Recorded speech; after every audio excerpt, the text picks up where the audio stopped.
नमस्कार दोस्तों, आज हम आपको सुनाएंगे नवरात्रि व्रत कथा, जिसको सुनने से रोगी मनुष्य का रोग दूर हो जाता है। मनुष्य की संपूर्ण विपत्तियां दूर हो जाती हैं। पुत्र कामना करने वाले को पुत्र, धन की लालसा करने वाले को धन, विद्या चाहने वाले को विद्या, सुख चाहने वाले को सुख मिलता है। ये कहानी है बृहस्पति जी और ब्रह्मा जी की बीच की। बृहस्पति जी बोले, हे ब्रह्मा जी, आप अत्यंत बुद्धिमान, सर्वशास्त्र और चारों वेदों को जानने वालों में सर्वश्रेष्ठ हो। कृपा करके मेरे वचन सुनो। चैत्र, अश्विन, माघ और आषाढ़ मास के शुक्ल पक्ष में नवरात्र का व्रत और उत्सव क्यों किया जाता है? भगवान, इस व्रत का फल क्या है? किस प्रकार करना उचित है? और पहले इस व्रत को किसने किया है, सो विस्तार से कहो। बृहस्पति जी के ऐसे प्रश्न सुनकर ब्रह्मा जी कहने लगे, हे बृहस्पति, प्राणियों का हित करने की इच्छा से तुमने बहुत ही अच्छा प्रश्न किया है। जो मनुष्य मनोरथ पूर्ण करने वाली दुर्गा, महादेवी, सूर्य और नारायण का ध्यान करते हैं, वे मनुष्य धन्य हैं। यह नवरात्र व्रत संपूर्ण मनोकामनाओं को पूर्ण करने वाला है। इसके करने से पुत्र चाहने वाले को पुत्र, धन चाहने वाले को धन, विद्या चाहने वाले को विद्या और सुख चाहने वाले को सुख मिलता है और मनुष्य सारे बंधन से छूट जाता है। उसके घर में संपूर्ण संपत्तियां आकर उपस्थित हो जाती हैं। जो मनुष्य इस अलभस्य मनुष्य देह को पाकर नवरात्र का व्रत नहीं करता है, वह माता पिता की सेवा से विमुख होकर पाप का भागी होता है। वह अनेक दुखों को भोगता है। जो सुहागिन स्त्री भूल से भी इस व्रत को नहीं करती है, वो पति से विहीन होकर नाना प्रकार के दुख भोगती है। अगर आप पूरे दिन उपवास ना कर सके तो एक दिन का भोजन करें और उस दिन बंधु बांधवों सहित नवरात्र व्रत की कथा का श्रवण करें। एक पवित्र इतिहास मैं तुम्हें सुनाता हूँ। ब्रह्मा जी बोले, पिठत नाम के मनोहर नगर में एक अनाथ नाम का ब्राह्मण रहता था। वह भगवती दुर्गा का भक्त था। उसके संपूर्ण सद्गुणों से युक्त सुमति नाम की एक अत्यंत सुंदर कन्या पैदा हुई। वह कन्या सुमति अपने घर में बालकपन से अपनी सहेलियों के साथ क्रीड़ा करती हुई आगे बढ़ने लगी। जैसे शुक्ल पक्ष में चंद्रमा की कला बढ़ती है। उसका पिता प्रतिदिन दुर्गा जी की पूजा और होम किया करता था। उस समय वह भी नियम से वहां उपस्थित होती थी। एक दिन वह सुमति अपनी सखियों के साथ खेलने में लग गई और भगवती की पूजा में उपस्थित न हो सकी। उसके पिता को ऐसी असावधानी देखकर गुस्सा आया और पुत्री से कहने लगा, हे पुत्री, आज प्रभात में तुमने भगवती का पूजन नहीं किया। इस कारण मैं किसी कुष्ठी और दरिद्रती मनुष्य के साथ तेरा विवाह करूंगा। इस प्रकार कुपित पिता के वचन सुनकर सुमति को बहुत दुख हुआ और पिता से कहने लगी, हे पिताश्री, मैं आपकी कन्या हूँ।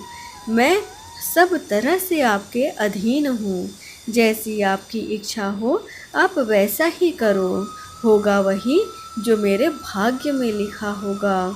मनुष्य न जाने कितने मनोरथों का चिंतन करता है, पर होता वही है जो भाग्य में विधाता ने लिखा होता है। ऐसी बातें सुनकर उस ब्राह्मण को और अधिक क्रोध आया। तब उसने अपनी कन्या का विवाह एक कुष्ठी से कर दिया और अत्यंत क्रुद्ध होकर पुत्री से कहने लगा, जाओ जाओ, जल्दी जाओ, अपने कर्म का फल भोगो। देखते हैं केवल भाग्य भरोसे रहकर तुम क्या करती हो। इस प्रकार कहे पिता के कटु वचनों को सुनकर सुमति अपने मन में विचार करती हुई अपने पति के साथ वन को चली गई और भयावने कुशा युक्त उस स्थान पर उन्होंने वह रात बड़े कष्ट से व्यतीत की। उस कन्या की ऐसी दशा देखकर भगवती पूर्व पुण्य के प्रभाव से प्रकट होकर सुमति से कहने लगी, हे दीन ब्राह्मणी, मैं तुम पर प्रसन्न हूँ। तुम जो वरदान चाहो मांग सकती हो। इस प्रकार भगवती दुर्गा का वचन सुनकर ब्रह्माणी कहने लगी, आप कौन है जो मुझ पर प्रसन्न हुई है? यह सब मुझसे कहो। ऐसी ब्राह्मणी का वचन सुनकर देवी कहने लगी, मैं आदि शक्ति हूँ, मैं ही ब्रह्मा विद्या सरस्वती हूँ। मैं प्रसन्न होने पर प्राणियों का दुख दूर करती हूँ। मैं तुम्हारे पूर्व जन्म का वृत्तांत सुनाती हूँ, सुनो। तुम पूर्व जन्म में निषाद यानी भील की स्त्री थी और अति पतिव्रता थी। एक दिन तेरे पति निषाद ने चोरी की। चोरी करने के कारण तुम दोनों को सिपाहियों ने पकड़कर जेल खाने में कैद कर दिया। संयोगवश वो नवरात्र के दिन थे। तुम दोनों ने भोजन भी नहीं किया। इस तरीके से 9 दिन न तो तुम लोगों ने कुछ खाया न पिया और 9 दिन का व्रत हो गया। हे ब्राह्मणी, उन दिनों में जो व्रत हुआ उस व्रत के प्रभाव से मैं प्रसन्न होकर मैं तुम्हें मनचाहा वर दे रही हूँ। यह सुनकर ब्राह्मणी बोली, मैं आपको प्रणाम करती हूँ।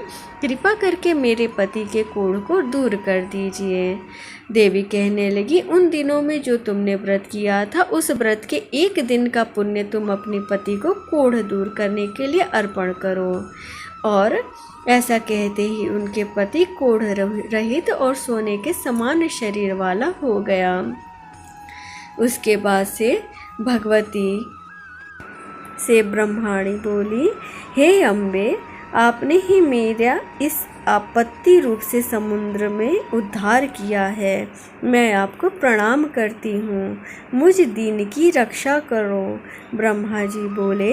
इस प्रकार उस सुमति ने मन से देवी की बहुत स्तुति की। उसकी स्तुति सुनकर देवी को संतोष हुआ और ब्राह्मणी से कहने लगी, तेरे उदारलक नाम का अति बुद्धिमान, धनवान, कीर्तिवान और जितेंद्रिय पुत्र होगा। यह कहकर वह देवी पुनः उस ब्राह्मणी से बोली कि हे ब्राह्मणी, और जो भी हो तुम मुझसे मांग सकती हो। तो सुमति बोली, हे दुर्गे, अगर आप मुझसे प्रसन्न हैं तो आप मुझे नवरात्र विधि बताइए जिससे आप प्रसन्न होती हैं, वो मेरे लिए विस्तार से वर्णन कीजिए। तब दुर्गा बोली कि मैं तुम्हें नवरात्र व्रत की विधि बताती हूँ जिसको सुनने से तमाम पापों से छूटकर मोक्ष की प्राप्ति हो जाती है। चैत्र व अश्विन मास के शुक्ल पक्ष की प्रतिप्रदा से लेकर 9 दिन तक विधि पूर्वक व्रत करें। यदि दिन भर का व्रत ना कर सकें तो 1 समय का भोजन करें। पढ़े लिखे ब्राह्मणों से पूछकर घट स्थापना करें और वाटिका बनाकर उसको प्रतिदिन जल से सींचें। महाकाली, महालक्ष्मी और महासरस्वती, इन तीनों देवियों की मूर्तियां बनाकर उनके नृत्य विधि से पूजा करें और पुष्पों से विधि पूर्वक अर्घ्य दें। बिजौरा के फूल से अर्घ्य देने से रूप की प्राप्ति होती है। जायफल से कीर्ति, दाख से कार्य सिद्धि होती है। आंवले से सुख और केले से भूषण की प्राप्ति होती है। इस प्रकार फलों का अर्घ्य देकर यथा विधि हवन करें। खांड, घी, गेहूँ, शहद, जौ, तिल, बिल्व, नारियल, दाख और कदम्ब से हवन करें। होम करने से मनवांछित वस्तु की प्राप्ति होती है। इस महाव्रत को पहले बताई हुई विधि के अनुसार जो कोई करता है उसके सब मनोरथ सिद्ध हो जाते हैं।